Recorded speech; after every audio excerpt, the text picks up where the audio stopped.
ذرا غور کیجئے گا، یہ دل ہے نا، میں اور آپ آج اجتماع میں آئے ہیں، تھوڑی دیر کے لیے سمجھتے ہیں.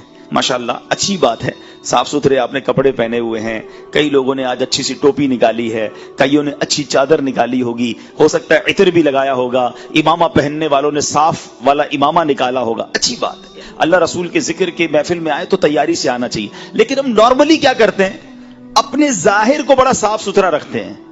کیوں؟ کہ لوگ دیکھتے ہیں. جدھر بندوں کی نظر پڑنی ہے وہ لباس صاف، وہ چہرہ صاف. اچھی بات ہے، صفائی نصف ایمان ہے. اللہ لباس کو نہیں، اللہ کی نگاہ رحمت کہاں پڑتی ہے؟ دل پر. نبی پاک فرماتے ہیں ان اللہ لا ينظر الى صورکم واموالکم، اللہ تمہارے چہروں پر، تمہارے مالوں پر نظر نہیں فرماتا. کدھر فرماتا ہے؟ وَلَٰكِن يَنظُرُوا إِلَىٰ قُلُوبِكُمْ وَأَعْمَالِكُمْ، اللہ تمہارے دلوں اور تمہارے اعمال پر نظر فرماتا ہے. اب سوال یہ ہے، جو لوگ دیکھے وہ صاف ہے، جو رب دیکھ رہا ہے وہ گندا ہے. سوچو کدھر زیادہ صفائی کی ضرورت تھی، لباس کی یا دل کی؟ جدھر رب کی نگاہ ہے. لوگوں کی نگاہوں کو تو ابھی بھی ڈاج دے سکتے ہیں، کپڑے پہ دھبا لگ گیا اوپر چادر رکھ لی، بنیان خراب ہو گیا اوپر کچھ اور پہن لیا، اندر کیا پہنا کسی کو نہیں پتا، کیونکہ لوگوں کی نگاہ صرف ظاہر پر ہے. مگر رب سے تو کچھ نہیں چھپا سکتے نا. دل میں جو چھوٹی چھوٹی برائی، چھوٹی چھوٹی گندگی بھی چھپا رکھی ہے وہ رب جانتا ہے، وہ علیم ہے، وہ خبیر ہے. مگر پرابلم یہ ہے کہ آج ہم صبح سے شام تک دل صاف، کپڑے صاف، چہرہ صاف. کسی کے باتھ روم میں جاؤ تو کتنی ساری تو کریمیں رکھی ہوتی ہیں. چہرہ صاف کرنے کی الگ ہے، تو ہاتھ صاف کرنے کی الگ ہے، تو دانت صاف کرنے کا الگ حساب ہے. ٹھیک ہے، میں نہیں کہتا صفائی نہیں کرنی چاہیے، مگر اتنا خیال ہے کہ یار لوگ دیکھیں تو میں ستھرا صاف نظر آؤں. جس خالق نے تمہیں بنایا ہے وہ بھی تو دیکھ رہا ہے تمہیں. دل کا کیا حال ہے؟ کیا چھپا رکھا ہے؟ تکبر اندر چھپا رکھا ہے، غیبت اندر رکھی ہے، حسد اندر رکھا ہے، لوگوں کے لیے برے خیالات اندر رکھے ہیں، گندے گندے پلان اندر رکھے ہیں، دشمنیاں اندر رکھی ہیں. پھر کہتے ہو اللہ مجھ سے راضی ہو جائے. وہ دیکھ رہا ہے کہ تمہارے دل میں کیا ہے. نماز بھی پڑھتے ہو تو اس لیے کہ لوگ نمازی سمجھیں. لوگ تو سمجھ لیں گے نمازی، رب جانتا ہے نیت کدھر کی ہے. صدقہ خیرات اس لیے دیا کہ لوگ سخی سمجھیں. لوگوں نے تو دیکھا کہ میرے ہاتھ سے پیسہ نکلا، غریب کو ملا، تصویر بھی کھنچ گئی. اللہ جانتا ہے کہ نیت کدھر کی ہے. اللہ کی رضا تھی یا لوگوں کو دکھانا تھا؟ اس سے نہیں چھپا سکتے، اسے کوئی ڈوج نہیں دے سکتا. یاد رکھنا، وہاں نہیں بات بنانے کی مجال. اعلیٰ حضرت کہتے ہیں وہاں نہیں بات بنانے کی مجال، چارہ اقرار ہے. کیا ہونا ہے ماننا ہی پڑے گا. ہاں مولا کیا تھا، میں نے دکھاوا کیا تھا، میں نے تکبر کیا تھا، میں نے بغض کیا تھا، میں نے دشمنی رکھی تھی، میں نے لوگوں کے لیے سب کیا تھا. ادھر نہیں بچ سکو گے. خدا را بات کو سمجھو، اپنا دل صاف کرو. اور دل میں جس بیماری کا آج میں ذکر کرنے آیا ہوں یہ بہت خطرناک ہے. اس نے ہماری محبتیں ختم کر دی، ہماری رشتہ داریاں ختم کر دی، ہماری دوستیاں ختم کر دی. ساتھ بیٹھتے ہیں، کھانا بھی ساتھ کھاتے ہیں، ایک ہی گھر میں رہتے ہیں، مگر دل میں ایک دوسرے کے لیے کینہ ہے. اچھا ملیں گے بھی مسکرا کر، ماشاءاللہ کیسے ہیں، ٹھیک ہے، سب خیر ہے. دل ہی دل میں ہو رہا ہوگا تباہ ہو جائے یہ بندہ. ساتھ روز کھاتے ہیں، وہ آ کر بتاتا بھی ہوگا یار اس بار فصل بہت اچھی ہوئی، اللہ نے بڑا کرم کیا، باجرہ بہت نکلا، ارے گوار کی فصل بھی بہت اچھی ہوئی، اللہ نے بڑا کرم کیا، مونگ کی دال اس بار تو کمال ہو گیا. وہ کمال ہو گیا کہہ رہا ہے، اندر جلن ہو رہی ہے کہ اس کو کمال کیوں ہو گیا. یار سوچو یار، وہ دل کتنا گندا ہے جو کسی مسلمان کی ترقی پر افسوس کر رہا ہے، جس کو کسی مسلمان کی خوشی میں پرابلم ہو رہی ہے. اس دل کا کتنی گندگی ہے اس دل میں، اور وہ ہمارے دل میں اگر ہے تو. حضرت سیدنا ابن عباس رضی اللہ تعالیٰ عنہ کی خدمت میں کچھ لوگ گھبراہٹ کے عالم میں حاضر ہوئے اور عرض کی کہ ہم حج کی سعادت پانے کے لیے نکلے تھے، ہمارے ساتھ ایک آدمی بھی تھا. جب ہم ذات الصفاح کے مقام پر پہنچے تو وہ بندہ انتقال کر گیا.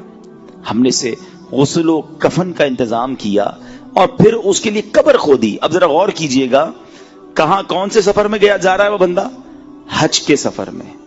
اور حج کے سفر میں اس کا انتقال ہوا ہے. روایتوں میں آتا ہے کہ جو بندہ حج کو جائے، عمرے کو جائے، اور راستے میں مر جائے تو اللہ تعالیٰ قیامت تک اسے حج کرنے کا ثواب عطا فرماتا ہے، کیونکہ وہ اس سفر میں مرا ہے نا. اتنی بڑی ایک طرح سے سعادت ہے. مگر اس بندے کا حال دیکھو. کہتے ہیں ہم اس کو دفنانے کے لیے جب قبر کھودی تو دیکھتے ہیں کہ وہ پوری قبر کالے سانپوں سے بھر گئی. ہم گھبرا گئے. ہم نے جو ہے وہ دوسری قبر کھودی. دیکھتے ہی دیکھتے وہ قبر بھی کالے سانپوں سے بھر گئی. ہم پریشان ہو گئے اور ہم نے کہا حضرت آپ کے پاس آئے ہیں، بتائیے ماجرا کیا ہے. سیدنا ابن عباس رضی اللہ تعالیٰ عنہ فرماتے ہیں یہ اس کا کینہ ہے جو اپنے دل میں رکھتا تھا، جاؤ اس کو وہیں سانپوں کے درمیان جا کر دفنا دو.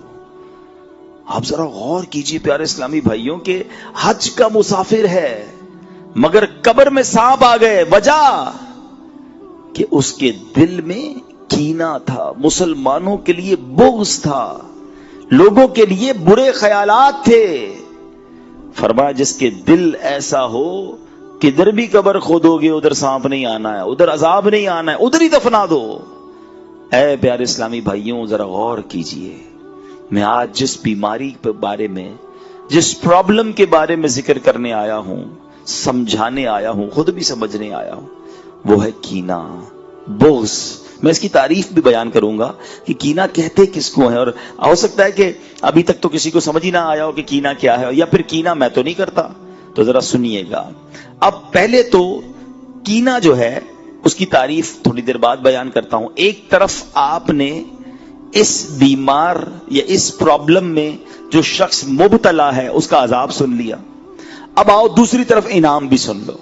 ایک بار پیارے آقا علیہ الصلوۃ والسلام نے، صحابہ کرام موجود تھے، سیدنا انس رضی اللہ تعالیٰ عنہ اس حدیث کے راوی ہیں، کہتے ہیں کہ نبی پاک علیہ الصلوۃ والسلام نے فرمایا کہ یطلع علیکم الآن من هذا الفج رجل من اہل الجنہ. آقا فرماتے کہ ابھی تمہارے پاس اس راستے سے ایک جنتی آدمی آئے گا. اب ذرا غور کریں کہ صحابہ کرام کتنا دلچسپی کا اظہار کیا ہوگا. سارے کیوریس ہو گئے ہوں گے کہ دیکھے تو صحیح کون آ رہا ہے. نبی پاک نے پہلے ہی بتا دیا کہ اس دروازے سے اب ایک جنتی آدمی نے آنا ہے. سارے صحابہ دروازے کی طرف دیکھ رہے ہیں. اب ایک انصاری صحابی آئے، بہت بڑا، ان کا نام بھی نہیں تھا، ان کی داڑھی کے بال وضو سے تر تھے، بائیں ہاتھ میں جوتیاں اٹھا رکھی تھی، بڑا نارمل سا بندہ تھا. دوسرے دن نبی پاک علیہ السلام نے فرمایا کہ ابھی اس دروازے سے ایک جنتی شخص آئے گا. بالکل نبی پاک نے فرمایا تھوڑی دیر بعد وہی بندہ دوبارہ آیا. تیسرے دن آقا نے فرمایا اس دروازے سے جنتی بندہ آئے گا. تیسرے دن بھی وہی شخص داخل ہوا. اب حضرت عبداللہ بن عمر رضی اللہ عنہ فرماتے ہیں کہ میں اس انصاری صحابی کے پاس گیا. میں نے کہا اب معلوم تو کروں عمل کیسا ہے. آقا 3 دن سے فرما رہے جنتی بندہ آئے گا، تینوں بار یہی آیا، ایسا کیا کرتا ہے. اچھا اب کمال دیکھو، حضرت عبداللہ بن عمر انصاری نے کیا کیا. کہتے حضور مجھے آپ کا مہمان بننا ہے، کیا آپ میری مہمان نوازی کریں گے. انہوں نے کہا ٹھیک ہے آ جائیں، میرے گھر آ جائیں. کیوں گھر جانا تھا؟ کہ اس کا عمل معلوم کرنا تھا، اس کی نیکی معلوم کرنی تھی. اکیلے میں کرتا کیا ہے، ایسا کیا کرتا ہے کہ پیارے آقا علیہ الصلوۃ والسلام 3 دن سے فرما رہے کہ اس دروازے سے جنتی بندہ آئے گا، یہی بندہ آتا ہے. اچھا ہم کسی کے گھر کیوں جاتے ہیں کہ یار کسی کے گھر جائیں ذرا دیکھے تو صحیح کماتا کیا ہے، اندر ذرا اندر کی اطلاع ملے کہ گھر کیسا ہے، اس کا خرچہ کتنا کیا ہے. ہم کسی کے گھر نارملی کوئی بندہ کسی کا مہمان اس لیے بھی بنتا ہے کہ ذرا جاسوسی کرے. مگر صحابہ کا خیال دیکھو، ان کی صفائی دیکھو، دل کی نیتیں دیکھو. کہتے اس لیے مہمان بننا تھا کہ دیکھوں تو صحیح نیکی کیا کرتا ہے، یہ کون سی نیکی ہے جو اس بندے کو جنتی بنا بیٹھی. کہتے میں 3 دن اور 3 راتیں اس بندے کے گھر میں رہا، میں نے کوئی خاص عمل نہیں دیکھا. نارمل وہی نماز، ہم بھی نماز پڑھتے تھے، وہ بھی نماز پڑھتے، وہ بھی جناب ذکر اللہ کرتے تھے، ہم بھی کرتے، کوئی ایکسٹرا آرڈنری کام تو میں نے نہیں دیکھا. 3 دن بعد میں واپس جانے لگا. میں نے کہا میں جا رہا ہوں. تو اس نے کہا کہ آپ آئے کیوں تھے؟ کہا میں تو اس لیے آیا تھا کہ آپ کا کوئی خاص عمل ہے جو میں دیکھوں کہ پتا چلے کہ 3 دن تک نبی پاک نے فرمایا کہ اس دروازے سے جنتی شخص آئے گا، تینوں بار آپ آئے، آپ کا کوئی ایسا ایکسٹرا کوئی خاص کوئی بڑا عمل تو مجھے نظر نہیں آیا. تو وہ صحابی پتہ کیا کہتے ہیں کہ میرا عمل تو وہی ہے جو آپ نے دیکھا، میں تو نارمل سا آدمی ہوں، مگر ایک بات ضرور ہے کہ میں اپنے دل میں کسی مسلمان کے لیے کینہ نہیں رکھتا ہوں. نہ ہی کسی مسلمان کو ملنے والی نعمت پر حسد کرتا ہوں. حضرت سیدنا عبداللہ رضی اللہ تعالیٰ نے فرمایا یہی وہ وصف ہے جس نے آپ کو اس مقام پر پہنچا دیا ہے. اب دونوں باتیں یاد رکھیے، دل گندا تھا، کینہ تھا، بغض تھا، مسلمانوں کے لیے حسد تھا، برے خیالات تھے، تو حج پر جا رہا تھا مگر قبر میں سانپ آ گئے. اور دل صاف تھا، حالانکہ بظاہر کوئی بڑا عمل نہیں تھا، مگر نبی پاک 3 دن تک جسے جنت کی بشارت عطا فرما رہے تھے کہ وہی شخص تھا. اب ذرا اپنے اپنے دل کو چیک کر لو، ہمارا دل صاف ہے یا دل بھرا ہوا ہے، کینے سے بھرا ہے، بغض سے بھرا ہے، نہ کسی کی ترقی اچھی لگتی ہے، نہ کسی کا آگے بڑھنا اچھا لگتا ہے، لوگوں کے بارے میں بڑے گندے برے خیالات دل میں ہیں، بدلہ لینے کی خواہش ہے، یہ ترقی کیوں کر رہا ہے مجھے پرابلم ہے، یہ آگے کیوں بڑھ رہا ہے مجھے مسئلہ ہے، بڑا زمیندار بن گیا، اتنا سا کاروبار تھا اتنا بڑا کاروبار ہو گیا، ہمارے شہر میں کوئی پہچانتا نہیں تھا، پورے جناب تھر میں پورے سندھ میں لوگ پہچاننے لگ گئے اس کو، یہ تو بیرون ملک بھی چلا گیا ہے. وہ ترقی کرتا ہے تو تمہیں پرابلم کیوں ہو رہی ہے؟ اپنے دل سے پوچھو. پھر کینہ کس چیز کا نام ہے؟ اچھا پھر کینہ تو اور خطرناک ہے. انسان اپنے دل میں کسی کو بوجھ جانے، اس سے دشمنی اور بغض رکھے، اور یہ نفرت کی کیفیت ہمیشہ باقی رہے. اب اس کا ٹیسٹ پتہ ہے کیا ہے؟ چھوٹا سا ٹیسٹ کر لو. آپ کے جاننے والوں میں سے کوئی ایسا ہے، اچھا ایک بات یاد رکھنا، کینہ ہو یا حسد یہ اسی سے ہو سکتا ہے جس کو آپ جانتے ہو، جس کو نہیں جانتے اس سے نہیں ہو سکتا. تھر میں رہنے والوں کا کسی برازیل میں رہنے والے سے حسد نہیں ہو سکتا، چاہتے ہی نہیں تو کیا ہاں کوئی تھر والا ہی برازیل چلا گیا تو پھر تو حسد ہو سکتا ہے، ورنہ نہیں ہو سکتا. مثال کے طور پہ آپ ہی کے علاقے کا، آپ کے شہر کا، آپ کا رشتہ دار، آپ کے ساتھ کام کرنے والا، آپ کا پڑوسی بھی ہو سکتا ہے، آپ کا دوست بھی ہو سکتا ہے، ٹھیک ہے نا. اب آپ غور کریں کہ آپ کے جاننے والوں میں سے کوئی ایسا ہے کہ جب اس کی تعریف آپ کے سامنے ہوتی ہے نا تو آپ کو تکلیف ہونا شروع ہو جاتی ہے. یار کوئی اور بات کرو نا بھائی، اس کا ذکر کیوں کر رہے ہو، کوئی اور بات کرو. اور جی چاہتا ہے کہ کسی طرح موقع ملے تو میں اس کو نقصان پہنچاؤں. معذرت کے ساتھ یہ جو انٹیریئر کے ایریاز ہیں نا، اندرون کے جو علاقے ہیں، تھر بھی ہے اس میں، سندھ بھی ہے، پنجاب بھی ہے، بلوچستان بھی ہے، خیبر پختونخوا بھی، بدقسمتی یہ ہے کہ یہاں دشمنیاں پالی جاتی ہیں اور برسوں دشمنیاں رکھی جاتی ہیں. بچوں کو بھی بتایا جاتا ہے کہ فلاں خاندان ہمارا دشمن ہے. بتاؤ یار، کیا اسلام اس لیے آیا تھا؟ میرے آقا تو دشمنیاں مٹانے آئے تھے نا. نبی پاک نے تو فتح مکہ کے بعد خون کے پیاسوں کو بھی معاف کر دیا تھا، اور آج مسلمان کو معاف کرنے کے لیے تیار نہیں ہے. اور اگر آپ سٹارٹ دیکھیں تو کسی چھوٹی سی بات سے یہ معاملہ شروع ہوا ہوگا اور اب تک نہ جانے کتنے لوگ قتل ہو چکے ہوں گے، لیکن احساس نہیں ہے. پھر کینہ اور کس شے کا نام ہے کہ تم دشمنی رکھتے ہو دل میں؟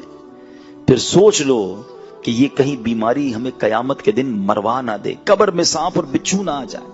حدیث پاک کا مضمون ہے کہ کچھ بیماریاں ایمان مونڈ دیتی ہیں. ایمان مونڈنے والی بیماری کون سی ہے؟ فرمایا اس میں کینہ اور حسد بھی ہے، جو انسان کا ایمان برباد کر دیتی ہے. خدارا اس وبا کو نکالیے. نبی پاک فرماتے ہیں ان قریب میری امت میں پچھلی امتوں کی بیماریاں آ جائیں گی. صحابہ کرام نے عرض کی حضور پچھلی امت کی بیماریاں کیا ہیں؟ تو آقا نے فرمایا تکبر، اترانا، ایک دوسرے کی غیبت کرنا، دنیا میں ایک دوسرے پر سبقت کرنے کی کوشش کرنا، بغض رکھنا، بخل یعنی کنجوسی کرنا، یہاں تک کہ وہ ظلم میں تبدیل ہو جائے، پھر فتنہ و فساد بن جائے. یہ پچھلی امتوں کی بیماریاں تھیں، مگر آج ہمارے اندر بھی ہے. چھوٹی چھوٹی بات پر دشمنیاں پالی ہیں. اور یہ جو حسد ہے نا، یہ تو اتنا برا عمل ہے، اتنا برا عمل ہے. میں ذرا ایک سوال پوچھنا چاہتا ہوں، آپ کو اندازہ ہو جائے گا کہ حسد ایکچولی کتنی بری چیز ہے. مجھے بتاؤ شہرت دینے والا کون ہے؟ سب مل کر جواب دیں گے. دولت دینے والا کون ہے؟ ارے اللہ کا نام لے رہے ہو، زور سے لے لو نا. دولت دینے والا کون ہے؟ شہرت دینے والا کون ہے؟ اولاد دینے والا کون ہے؟ عزت دینے والا کون ہے؟ روزی دینے والا کون ہے؟ جب سب دینے والا اللہ ہے، اور اگر وہ کسی کو دے رہا ہے تو تمہیں پرابلم کیوں ہو رہی ہے؟ کبھی سوچا یہ حسد کتنا برا عمل ہے کہ جس کو رب دے رہا ہے تمہیں اس میں پرابلم ہے. اصل میں جو حسد کرنے والا ہے نا، وہ اللہ پر اعتراض کرتا ہے کہ اللہ اس کو کیوں دیا، مجھے کیوں نہیں دیا. یہ ڈائریکٹلی رب پر اعتراض ہے. اور دنیا میں جو سب سے پہلے گناہ ہوئے تھے نا، ان میں سے سب سے پہلے جو گناہ ہوئے وہ یہی تو تھے. حسد تھا، تکبر تھا. کیوں قابیل نے حابیل کو قتل کیا تھا؟ حسد تھا. کیوں شیطان نے حضرت آدم کو سجدہ نہیں کیا؟ حسد ہی تو تھا، تکبر ہی تو تھا. یہ سب سے پہلے اس دنیا میں ہونے والے گناہ ہیں. مگر آج مسلمانوں کے اندر بھی حسد اور کینہ آ چکا ہے. حسد ہے کیا؟ حسد کہتے ہیں کہ کسی کو نعمت ملے نا تو بندے کو یہ تکلیف ہو کہ یہ نعمت اس سے چھن کر مجھے مل جائے، اور اگر مجھے نہ ملے تو کم از کم اس کی تو برباد ہو جائے. آپ سوچیں یہ کتنا برا عمل ہے، کتنا گندا ہے وہ شخص جو یہ سوچتا ہے کہ کسی مسلمان کو بربادی ہو جائے. ایک بات یاد رکھنا، جو دوسروں کا برا سوچتا ہے نا اس کا خود ہی برا ہوتا ہے. کوئی کسی کا بگاڑ نہیں سکتا. ہاں، حسد کرنے والا جلتا رہے گا، کم کسی کا کچھ نہیں کر سکے گا. جو اس کے نصیب میں اس کو مل کر رہنا ہے. ساری دنیا مل کر کسی کو نیچے کرنے کی کوشش کرے نا، اور اللہ نے عزت رکھی ہے تو کوئی نیچے کر نہیں سکتا. اور ساری دنیا مل کر کسی کو اٹھانے کی کوشش کرے اور نصیب میں ذلت لکھی ہے تو کوئی اس کو بچا نہیں سکتا. وَتُعِزُّ مَن تَشَاءُ وَتُذِلُّ مَن تَشَاءُ بِيَدِكَ الْخَيْرُ. اللہ جسے چاہے عزت دے، جسے چاہے ذلیل فرمائے، وہ اس کی شان کے لائق ہے. ہم اور آپ کون ہوتے ہیں؟ لیکن یہاں پرابلم ہے.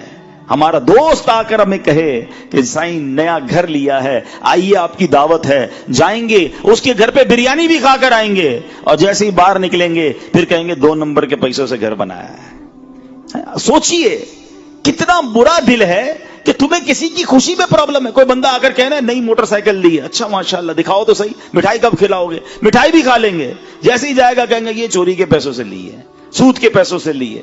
یعنی آپ سوچیں اللہ اسے دے رہا ہے، پرابلم تم کو. یہاں تک کہ کوئی حج اور عمرے پہ چلا جائے تو اس کے پیچھے بھی بری بری باتیں کر رہے ہوتے ہیں. وہ اللہ کے گھر جا رہا ہے، وہ مغفرت لینے جا رہا ہے، اور تم غیبت کر کے، تم حسد کر کے، تم کینہ پال کر اپنے اندر حرام جمع کر رہے ہو. کیوں سوچتے ہو ایسا؟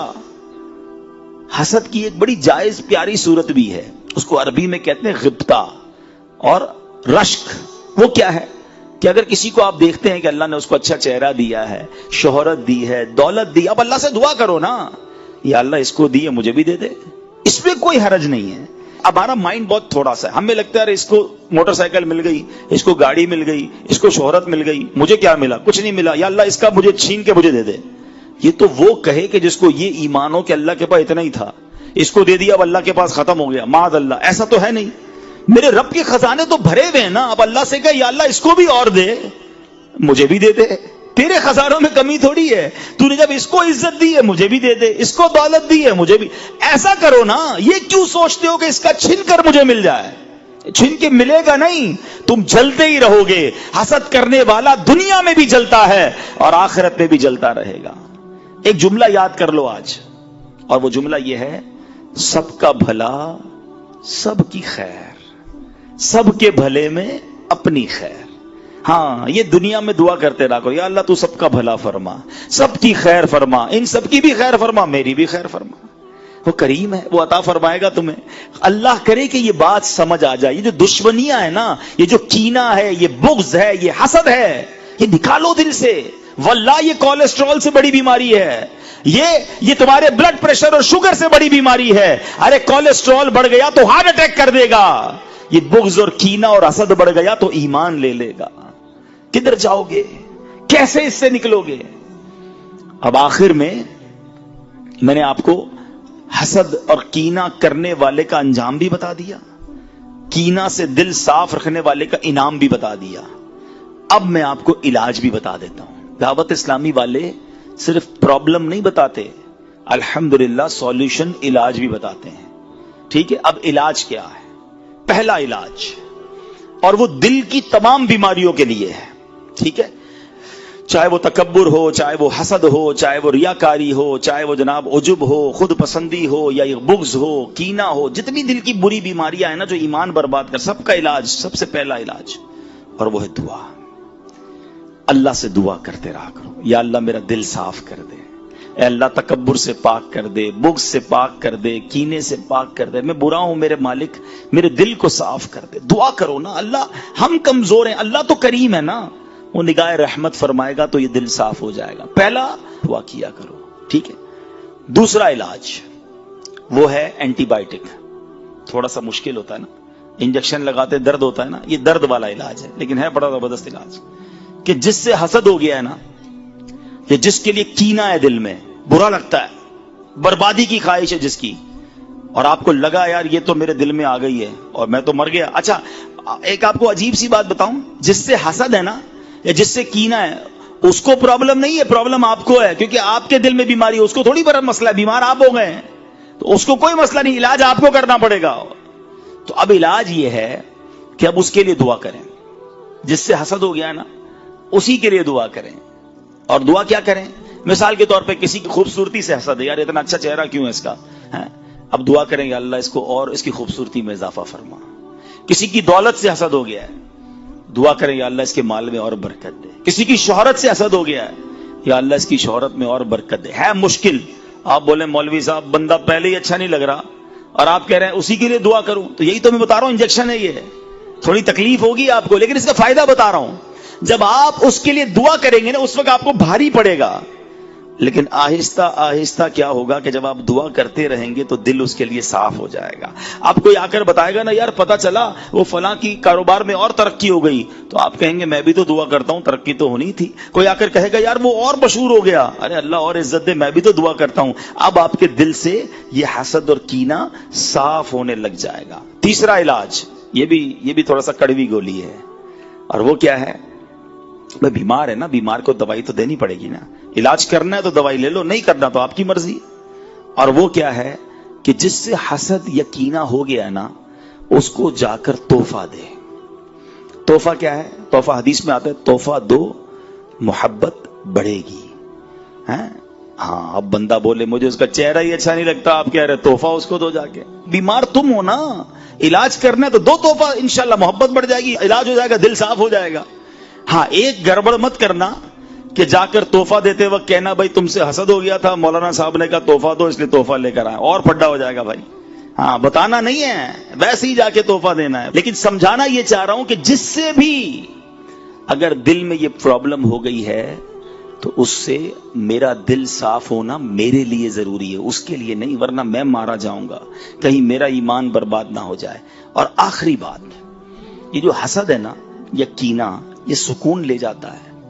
کوئی ایسا میرا بھائی موجود ہے نا جس کو نیند نہ آتی ہو, ٹینشن رہتی ہو, تو چیک کر لو, تمہیں لگتا ہے کسی سے حسد ہو گیا ہے, کسی کا کینہ, کسی کا بغض دل میں پال لیا, کیونکہ اسی کے بارے میں سوچتے رہتے ہو, تو آگے بڑھ رہا ہے, تمہیں پرابلم ہو رہی ہے. اگر آپ پرسکون رہنا چاہتے ہو نا, اچھی میٹھی نیند سونا چاہتے ہو, تو جو میں نے ایک جملہ سکھایا ہے نا, سب کا بھلا سب کی خیر, سب کے بھلے میں اپنی خیر, خوش ہوا کرو. لوگ کوئی کہے نا یار پتہ چلا وہ ترقی کر رہا ہے, اچھا ماشاءاللہ, یا اللہ اسے اور ترقی دے. ارے یار اس کی فصل اس بار اور بڑھ گئی, میرے مولا اس کی فصل میں اور ترقی دے. آئی صاحب وہ فلاں بندہ عمرے پہ حج پہ جا رہا ہے, یا اللہ اس کو بار بار بھیج, وہ بڑا مشہور ہو گیا ہے, اللہ اس کی عزت میں اور برکت. مجھے کیوں پرابلم ہو رہی ہے؟ میں خوش رہوں نا, مسلمان کی خوشی میں خوش رہو, اللہ تمہیں بھی خوش کر دے گا. کتنا عجیب دل ہے اس بندے کا جو مسلمان ترقی کر رہا ہے, اس کو ٹینشن ہو رہی ہے. اگر سکون کی نیند سونا چاہتے ہو نا, ٹینشن فری لائف گزارنا چاہتے ہو, تو لوگوں کا بغض, حسد اور کینہ دل سے نکالو. کبھی کسی کا برا نہ چاہیں, آپ چاہ کر بھی کسی کا برا نہیں کر سکتے, کیونکہ جسے رب نے نوازنا ہے اسے کون روک سکتا ہے. تو اللہ کرے آج کے اس بیان میں یہ ایک باطنی بیماری, ایک یا دو باطنی بیماریوں کے بارے میں نے بیان کیا, ورنہ سچی بات پتہ کیا ہے, علم سیکھنا بہت ضروری ہے. ہمیں شاید جسمانی بہت ساری بیماریوں کے بارے میں پتا ہے, مگر یہ جو دل کی باطنی بیماریاں ہیں نا, جو ایمان برباد کر دیتی ہیں, ان کے بارے میں جاننا بہت ضروری ہے. تکبر ہر دوسرے آدمی کے اندر نظر آتا ہے, وہ کیا ہے, اس کی تعریف کیا ہے, اس سے بچا کیسے جا سکتا ہے, ریاکاری کس کو کہتے ہیں, خود پسندی کسے کہتے ہیں. تو ایسی بہت ساری بیماریاں ہیں. تو میں گزارش کروں گا کہ دعوت اسلامی کے اجتماعات میں آتے رہیں, ہمارے مکتبۃ المدینہ کی کتابیں خرید کر پڑھیں تاکہ پتہ چلے کہ یہ بیماریاں کیا ہیں. ایک کتاب کا نام بھی بتا دیتا ہوں, اس کتاب کا نام ہی یہی ہے, باطنی بیماریوں کے بارے میں معلومات. ایک ہی کتاب میں بہت ساری باطنی بیماریاں ڈیٹیل کے ساتھ لکھی ہیں. خدارا پڑھیے, ایک دوسرے کو یہ تحفے میں دیجیے, کتابوں کا تحفہ دینے کا رواج ڈالیں تاکہ علم پھیلے. کسی کو کتاب دیں گے, وہ خود پڑھے گا تو بھی آپ کو ثواب ملے گا, وہ کسی اور کو دے گا پھر بھی آپ کو ثواب ملے گا. تو ہمارے تحفے بھی ایسے ہونے چاہیے جو صدقہ جاریہ والے یا آگے رہنے والے یا آگے بڑھنے والے ہوں. اللہ کرے کہ ہم سب اپنے دل کی صفائی کرنے میں کامیاب ہو جائیں.